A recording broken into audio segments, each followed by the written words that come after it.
این کارهای الهام یعقوبوف نامعقول حساب میکنم. کردار الهام همش ناطقی. ما عائله نقض بودیم. همون الهام میل خودش پدر و مادرش سرسام کردیم. اکوی من دادا جان 80 گذشتگی هم سرسام در دیگه دولت ها گشته کن. من اکامه دعوت میکنم که بیایم به وطن خوششان. الهام تو این کارات که دولت ویران کردن نمیتونی. این کارات که عائله مایه پس زدی. من از تو میخواهم که این کارات بس کن.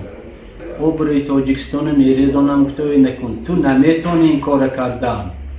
من از تو فقط خواهش میکنم بس کن و یا جدا شو. همین وقتن پدر و مادرت پیرشنده همین سرسان نکن. در همون جا گذرن چیکار میکنی؟ کجا قبر رو میبری؟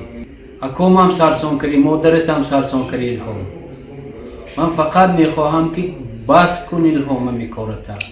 این وطن جای تولد شدگی اینجا. خیانت نکن دولت تاجیکستان با.